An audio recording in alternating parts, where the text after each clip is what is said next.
All right. Let's turn to the middle portion of the problems you see in our shadow world, which is the global new left. Is it really that big out there? I mean, let's face it, the heyday of socialist parties running Western Europe and communist parties challenging for that control do seem to be a thing of the past. What happened in the 1990s is Marxism was reinvented. The Marxism that we know of the past in terms of the 20th century, that there was going to be revolts by the workers, and there was going to be this bloody uprising and a takeover of government and the establishment of a communist society. That's all out the window. Went out the window with the Soviet Union. And what is in its place is what the Marxists on the inside said, that the problem with Karl Marx is he wasn't Marxist enough. And what they meant by that is he didn't include enough people. So not only does it include workers, or in this case we're talking about labor unions, but they also added women in the home, racial groups, blacks and Hispanics, indigenous people, homosexuals, women's reproductive rights, the disabled are included, environmentalists, animal rights advocates. There's a seemingly unending list of people that have some kind of a gripe about capitalism, about something, or some gripe about democracy. And so you seem to be more talking here about domestic than really a global new left. That sounds more like a description of what might be loosely considered, if not the American new left, at least the coalition that elected Barack Obama. Well, that is also the coalition that elected him, but it goes back to the anti-globalization campaign, which just kind of petered out. That was intended, and it had the effect of building a movement toward this new Marxism. The Marxists themselves call it Marxist renewal and reemergence. That's a quote. Marxist renewal and reemergence, and that's what happened in the 1990s. So when we start to hear phrases like socialism, it's different than the past. It's socialism and capitalism blended. When we hear about Marxism or communism, or what we see now is a much broader group and affects a whole larger number of people. And then, well, if we're no longer talking about a communist goal of overthrowing democracies by force of arms and throwing out the free electoral process, that's a lot less daunting. I mean, if somebody can obtain their goals through the voting process, I'm not thrilled with the past election's outcome in many regards either, but that was a win fairly and squarely. You didn't see people out there shooting members of Congress as the red flag was hoisted on Capitol Hill. I mean, that was my principal objection to those people. But you saw a censorship by the national media in this case, in terms of not getting the word out, and in terms of the fundamentals of what was going on in this particular part of the world. And one of the reasons is that the national media in this case, in many cases, are part of the movement, part of this new movement, this new broader Marxist movement that we had before. And the idea is cultural revolution. The idea is to change our culture. The idea is to change our values, to change the way we think, change our societal norms. The idea is to take the 25 to 30,000 Marxist professors in the broad definition of Marxism that are at university campuses today, and changing our college students. Those college students, some of them are going to be school teachers in public schools, and then the professors are also the ones that write the textbooks for the public schools, and they also approve the books that are used in the public schools. Well, there are lots of problems certainly with our educational process, which we'll get into in the second half hour. I must confess I don't know very many members of this media who would be stalwart allies with Angela Davis, but we'll come back and talk about that as we are now listening to Robert Chandler, the author of Shadow World. It's published by Regnery, and you may reach us at 1-866-50-JIMBO, 1-866-505-4626. We're here on the Jimbo Hannon Show, looking at some of those challenges to face this country and the new administration. We'll be right back with more here at Westwood One.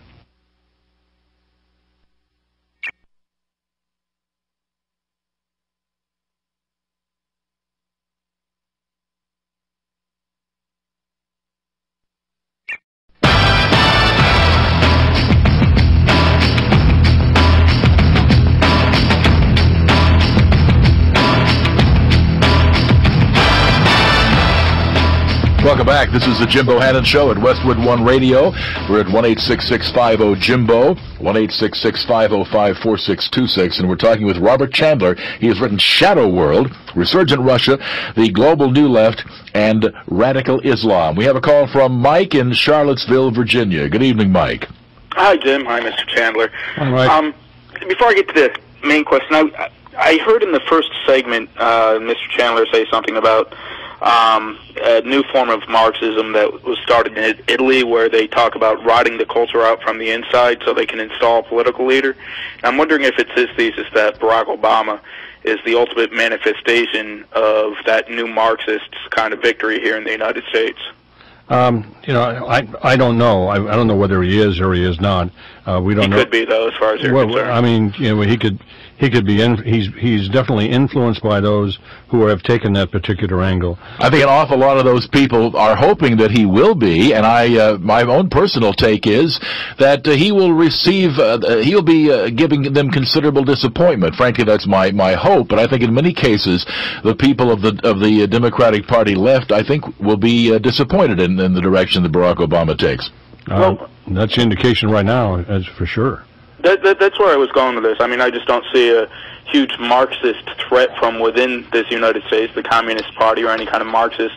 I mean, I guess we do have one socialist in the Senate, but I don't think anyone really thinks Bernie Sanders is a threat to the American way. You're missing the point, Mike. The point is we're not talking about the radical communists or way over on the left and the rest.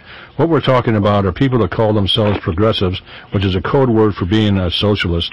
And well, that's not necessarily. Not necessarily now. But they, and that's why I call the socialists are using progressive as a code word. It was used as a code word in the 1930s under the orders of Stalin for communists. And I'm not applying that to communists.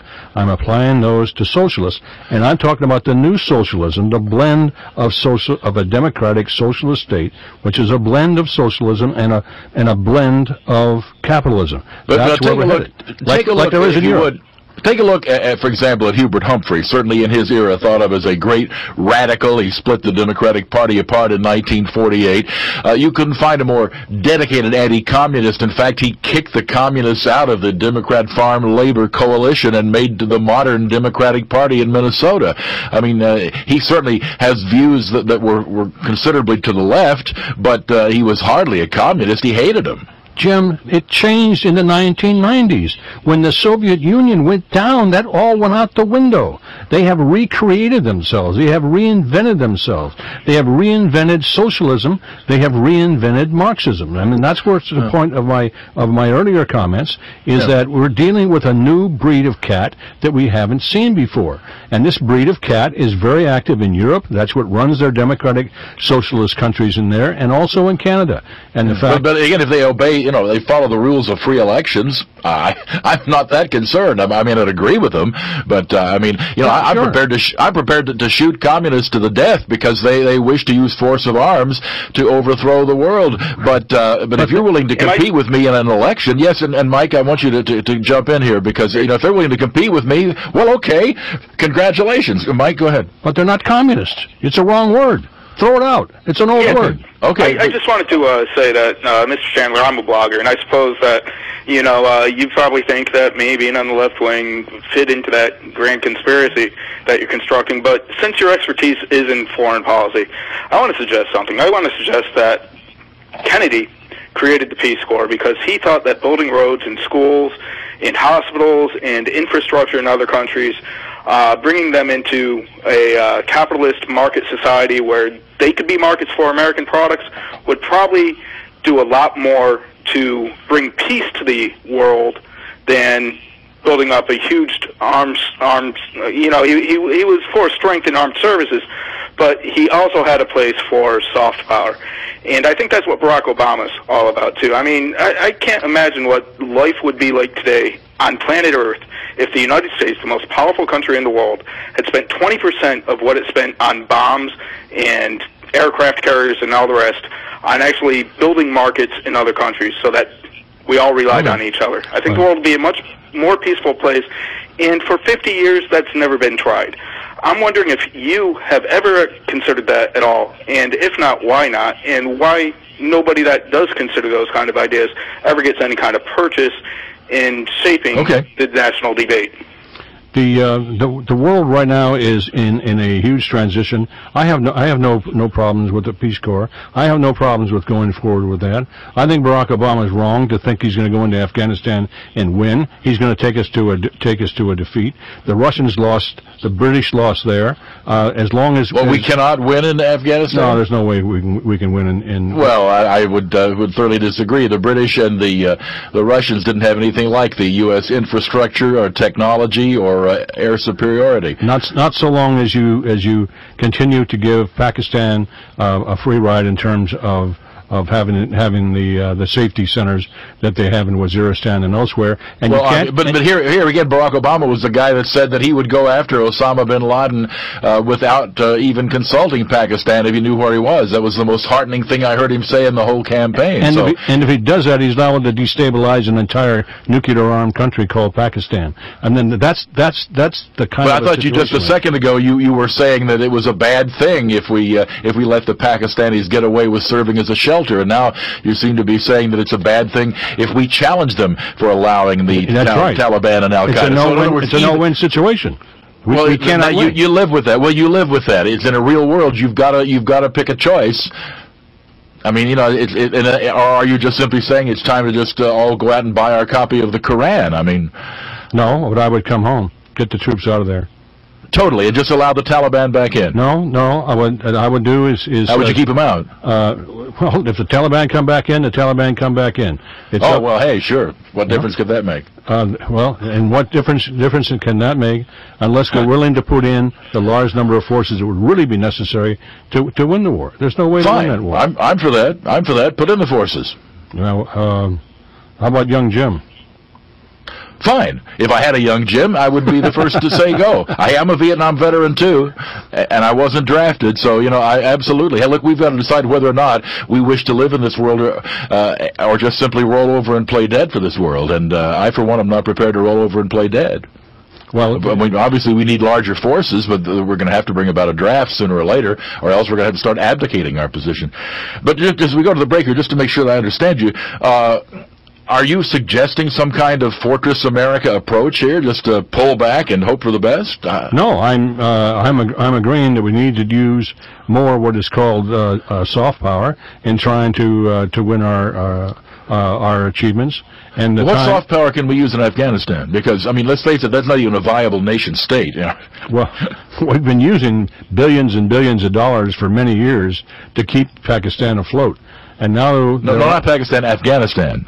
Oh, well, Pakistan is ostensibly a viable nation state. Afghanistan, I said, is not a viable nation state in some regards. I mean, unless you totally turn it around. But I'm not even sure how you could establish an agrarian society. There's not too many places where things grow that well. Well, except poppy, Well, that's my point. They do a good job, huh? Yeah, well, I'm not suggesting that we keep that up either. No, but I'm just having some fun with it. But what I'm really trying to say is that if we decide that we want to win in Afghanistan, there is a way to do it, and that is to take away the sanctuaries. But if we take away the sanctuaries, it's the only way to win. If we take away the sanctuaries, we're liable to destabilize the Pakistan government and get something even worse. Price. Well, again, I mean, sooner or later we're going to get something even worse anyway. I mean, let's face it. We can't just sit back and allow Pakistan to do whatever it wants, even if it's in extreme disregard for U.S. national interests. Sooner or later, Pakistan's going to have to decide if they want to be a part of the civilized world or not. Well, that's we'll have to see. We'll have to see how things spin out of control in that part of the world.